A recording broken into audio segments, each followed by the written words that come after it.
തലസ്ഥാനത്ത് ഇന്നലെ ആരംഭിച്ച മഴയിൽ ഇതിനോടകം 4 വീടുകളുടെ മേൽക്കൂരയാണ് തകർന്നിരിക്കുന്നത്. ഞാനിന്ന് ഇപ്പോഴുള്ളത് കഴക്കൂട്ടം സൈനിക് നഗറിലെ മോഹനൻ ഉഷ ദമ്പതികളുടെ വീട്ടിലാണ്. ഇന്നലെ രാത്രി 9:30 ശക്തമായി വീശിയടിച്ച കാറ്റിൽ ഇവരുടെ വീടിൻ്റെ മേൽക്കൂര പറന്നുപോയൊരു സ്ഥിതിയിലായിരുന്നു. വീട്ടിൽ ഉണ്ടായിരുന്നത് 8 പേരായിരുന്നു എന്നുള്ളതാണ് നിലവിൽ നമുക്കിവിടെ വന്നപ്പോൾ അറിയാൻ കഴിഞ്ഞത്. ഷീറ്റിട്ട വീടായിരുന്നു. വീടിൻ്റെ പുറത്തേക്ക് നോക്കുകയാണെങ്കിൽ ഇതിനോടകം തന്നെ ധാരാളം വെള്ളക്കെട്ട് രൂപപ്പെട്ടിരിക്കുകയാണ്. കഴിഞ്ഞ ദിവസങ്ങളിലൊക്കെ ഇവിടെ താമസിച്ചു വന്നിരുന്നു എന്നുള്ളതാണ് അവർ പറയുന്നത്. അപ്പോൾ നിലവിൽ ഈ ഷീറ്റ് പാറിപ്പോയതിനപ്പുറം ജീവിക്കാൻ കഴിയാത്തൊരു ചുറ്റുപാടിലേക്കാണ് നിലവിലെ ഇവരുടെ അവസ്ഥ. കാരണം ഒന്ന് ശക്തമായിട്ട് മഴ തുടർന്നു കഴിഞ്ഞാൽ ഇവിടെ വെള്ളക്കെട്ട് രൂപപ്പെട്ട് വെള്ളം അകത്തേക്ക് കയറാനുള്ള ഒരു സാഹചര്യം കൂടി നിലവിലുണ്ട് എന്നുള്ളതാണ്. വലിയൊരു ആശങ്കയോടുകൂടിയാണ് ഇപ്പോൾ ഈ കുടുംബം കഴിയുന്നത്. കാരണം മറ്റ് ആശ്രയങ്ങളൊന്നുമില്ല. ഭർത്താവായിട്ടുള്ള മോഹനൻ മരണപ്പെട്ടിട്ട് കഴിഞ്ഞ കുറച്ച് വർഷങ്ങളായി എന്നുള്ളതാണ് നമുക്കിവിടെ വന്നപ്പോൾ അറിയാൻ കഴിയുന്നത്. ഇപ്പോൾ മക്കളും അതുപോലെ തന്നെ മരുമക്കളുമായിട്ടുള്ള ആ ഒരു കുടുംബമാണ് ഇവിടെ താമസിക്കുന്നത്. ആകെയുള്ള ഈ ദൃശ്യങ്ങൾ നമ്മൾ കാണുന്നത് പോലെ തന്നെ ഒരു ഷീറ്റിട്ട ഇനി കുറച്ച് ഭാഗം കൂടി മാത്രമാണ് ഉള്ളത്. എന്തായാലും ഉഷ ചേച്ചി നമുക്കപ്പോൾ ഉണ്ട്. ഉഷ ചേച്ചി ഇന്നലെ രാത്രി ഇവിടെ ആയിരുന്നു?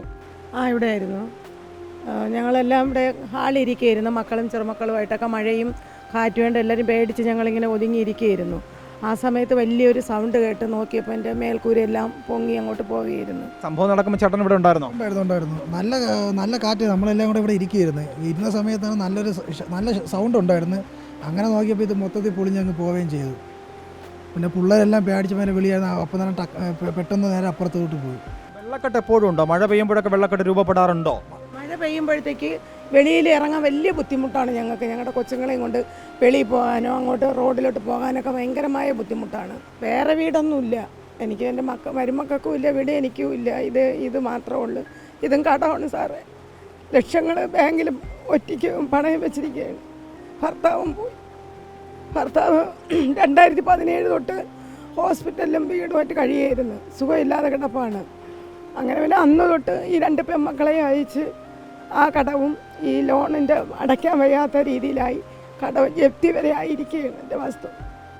ഏറെ വേദനിപ്പിക്കുന്ന വാർത്തകളാണ് ഇന്ന് രാവിലെ മുതൽ തലസ്ഥാനത്ത് നിന്നും കേൾക്കുന്നത്. അതിൽ ഒടുവിലത്തെ ദുഃഖകരമായിട്ടുള്ള ഒരു വാർത്ത തന്നെയാണ് ഉഷയുടെ ജീവിതം. അവർ പറയുന്നത് കഴിഞ്ഞ കുറേ കാലമായിട്ട് കടബാധ്യതയും അതുപോലെ തന്നെ സാമ്പത്തികമായിട്ടുള്ള ബുദ്ധിമുട്ടുകളൊക്കെ ഉണ്ട്. ഈ വീട് പോലും, ഈ അടച്ചുറപ്പില്ലാത്ത ഈ വീട് പോലും ഇപ്പോൾ ജപ്തിയുടെ ഭീഷണിയിലാണ് എന്നുള്ളതാണ്. ചുറ്റും ഒന്ന് മഴ പെയ്തു കഴിഞ്ഞാൽ ഈ അടച്ചുറപ്പില്ലാത്ത വീടിൽ ജീവിക്കാൻ കഴിയാത്ത അവസ്ഥയിലാണ് ഈ ഉഷയും കുടുംബം. അതുകൊണ്ട് തന്നെ അധികൃതർ ഇവരെ പോലുള്ള സാധാരണപ്പെട്ട മനുഷ്യന്മാരുടെ ജീവിതത്തെ ഒന്ന് കാണാനായിട്ട് ശ്രമിക്കണം. പ്രത്യേകിച്ചും കാലവർഷക്കെടുതിയിൽ ഇവരെ പോലുള്ള മനുഷ്യന്മാരെ കൂടി ചേർത്ത് പിടിക്കേണ്ടുന്ന ഉത്തരവാദിത്വം നമുക്ക് ചുറ്റുമുള്ള മനുഷ്യന്മാരെ കൂടി ചേർത്ത് പിടിക്കാനുള്ള ഉത്തരവാദിത്തപ്പെട്ട സർക്കാരിനും അതുപോലെ തന്നെ അധികൃതർക്കും ഉണ്ട്. വീഡിയോ ജേർണലിസ്റ്റ് ശിവപ്രസാദിനൊപ്പം reporter Arun Solomon, in reporter, Thiruvananthapuram.